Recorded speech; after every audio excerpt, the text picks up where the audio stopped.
Baik, Assalamualaikum warahmatullahi wabarakatuh. Waalaikumsalam warahmatullahi wabarakatuh. Nah, bagaimana kabar teman-teman hari ini?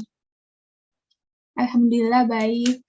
Alhamdulillah, semoga kita selalu diberi kesehatan untuk bisa mengikuti pembelajaran ke depannya. Nah, pada pertemuan kemarin kita sudah membahas mengenai sistem dan jenis pekerjaan irigasi.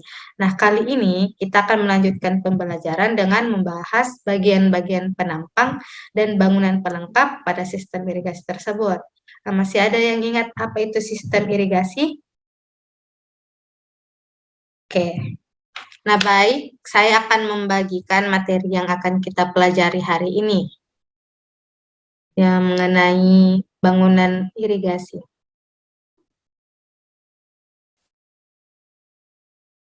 Apa sudah terlihat? Iya, sudah terlihat. Baik.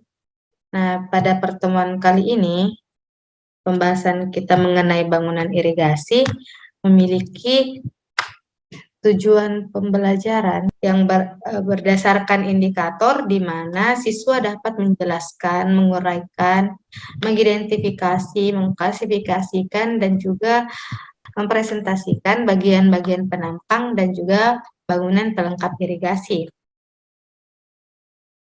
Nah, seperti yang telah dijelaskan oleh teman kita tadi, irigasi merupakan kegiatan yang berhubungan dengan usaha mendapatkan air untuk keperluan pertanian, di mana usahanya itu meliputi perencanaan dan juga pembuatan untuk menyalurkan air secara teratur pada pertanian.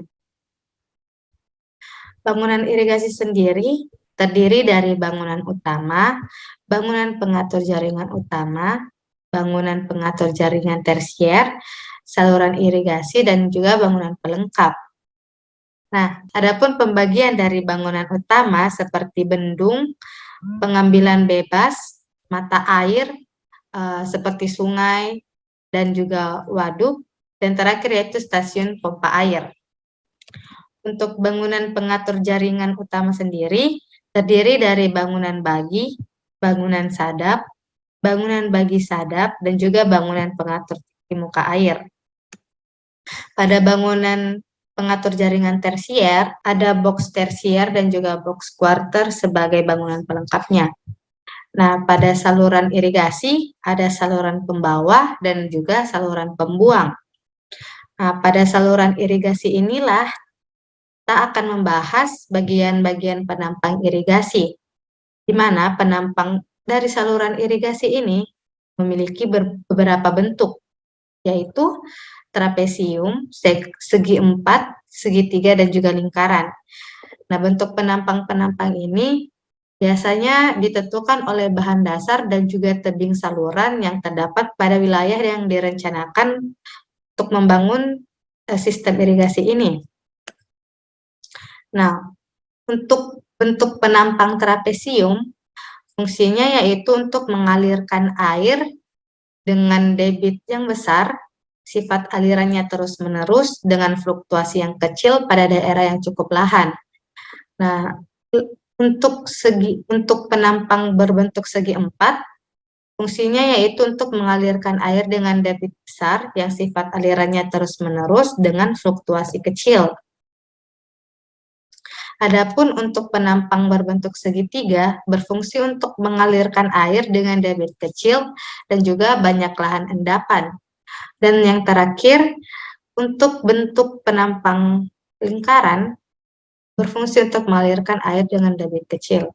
Nah, bangunan pembentuk irigasi yang terakhir yaitu bangunan pelengkap. Manfaat dari irigasi sendiri yaitu mengambil air dari sumber, mengalirkannya ke dalam saluran, membagikan ke petak sawah, kemudian memberikan air pada tanaman, dan juga membuang kelebihan air ke jaringan pembuang. Nah, bangunan pelengkap sendiri berada pada fungsi mengalirkan ke dalam saluran. Nah, ini merupakan fungsi dari bangunan pelengkap. Bangunan pelengkap juga memiliki banyak bagian-bagian seperti talang, sifon, got miring, bangunan terjun, gorong-gorong, terowongan, bangunan pelimpah samping, bangunan beras, dan juga jalan dan jembatan untuk orang, dan lain sebagainya. Nah, talang sendiri merupakan saluran buatan yang melintasi permukaan tanah yang rendah, seperti lembah, saluran irigasi atau pembuang, dan juga sungai. Sifon sendiri merupakan bangunan saluran tertutup yang berguna untuk mengalirkan air yang melintasi tempat dengan perbedaan tinggi yang relatif kecil dibanding dengan muka air di saluran.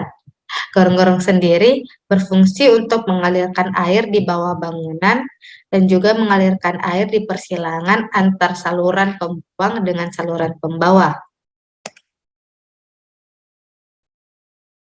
Nah, untuk bangunan terjun, bangunan ini berfungsi untuk mengurangi kemiringan saluran. Adapun got miring digunakan pada trase saluran dengan kemiringan yang cukup tajam. Adapun untuk bangunan pelimpah samping berfungsi untuk membatasi debit yang masuk ke saluran bawah dan melimpaskan kelebihan air hujan yang masuk ke saluran bawah. Yang terakhir, jembatan orang berfungsi untuk menghubungkan jalan inspeksi yang terpisah oleh saluran irigasi, saluran pembuang, dan juga sungai. Nah, adapun bangunan-bangunan pelengkap atau perlengkapan yang biasanya ditambahkan ke bangunan utama. Yang pertama yaitu pengukuran debit dan muka air di sungai atau mata air maupun di saluran. Yang kedua yaitu rumah untuk operasi pintu. Ketiga, peralatan komunikasi, tempat teduh, serta perumahan untuk tenaga operasional. Yang keempat itu jembatan yang berada di atas bendung agar seluruh bagian bangunan utama mudah dijangkau.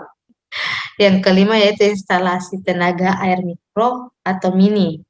Nah, ini tergantung pada hasil evaluasi ekonomi serta kemungkinan hidrolik.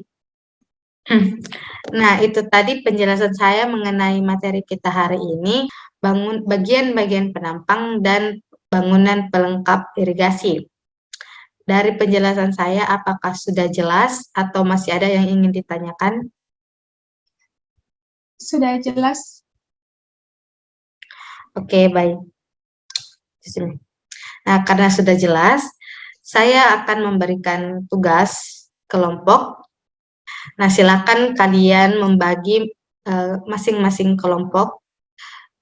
Masing-masing kelompok itu berjumlah 5 orang.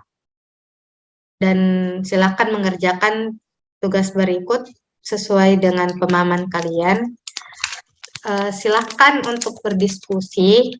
Nanti kita akan mempresentasikan hasil pekerjaan kalian di pertemuan selanjutnya. Baik, mungkin cukup sampai di sini pertemuan kita hari ini. Jika ada yang ingin ditanyakan, silakan berkabar. Dan silakan kerjakan tugasnya. Pada pertemuan selanjutnya, kita akan membahas tentang jaringan irigasi secara lebih detail. Jadi, bagi teman-teman sekalian, saya harap untuk membaca materi lebih awal untuk mempersiapkan diri kita dalam memulai pembelajaran pada pertemuan selanjutnya. Wabillahi taufiq wal hidayah. Wassalamualaikum warahmatullahi wabarakatuh. Waalaikumsalam warahmatullahi wabarakatuh.